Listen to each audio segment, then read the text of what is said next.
comment Dieu a traité le péché. Je vais te dire quelque chose. Le péché, c'est le problème, le plus grand problème de l'humanité. Ce n'est pas la pauvreté, ce n'est pas manque d'église, ce n'est pas les problèmes de la vie là qui constituent le plus grand problème de l'humanité.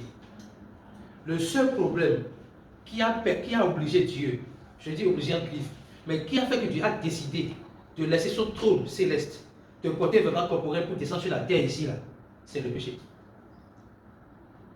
Ça veut dire que le traitement du péché est quelque chose de très important pour Dieu. Notez quelque chose. Dieu n'a pas un problème avec les hommes. Il a un problème avec le péché.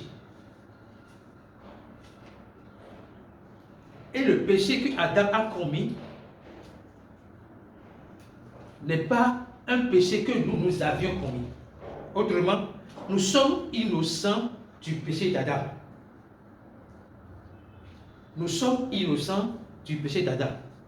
Mais nous avons hérité la nature du péché d'Adam. Pourquoi? Parce que nous sommes nés de la lignée d'Adam.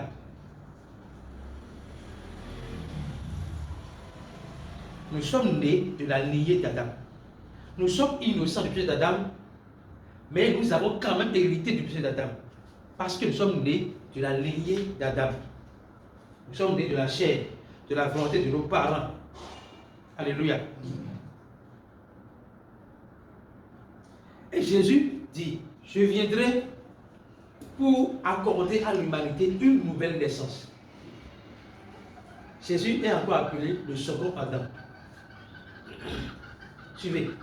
Par le premier Adam, le péché est entré dans le monde. Le péché n'est pas entré dans le monde par le diable, mais par le premier Adam. Le péché fait son entrée dans le monde par le premier Adam. Et par ce péché, la mort est venue et la mort a atteint tous les hommes et nous sommes tous devenus pécheurs. Jésus dit, moi en tant que second Adam, je vais ôter dans le monde le péché que le premier Adam a fait entrer dans le monde. Je t'écoute bien. Jésus le second Adam dit, je vais venir pour enlever du monde le péché que le premier Adam a fait entrer dans le monde. Et Jésus-Christ a enlevé le péché du monde, ouvrant ainsi une nouvelle lignée de nouvelle naissance.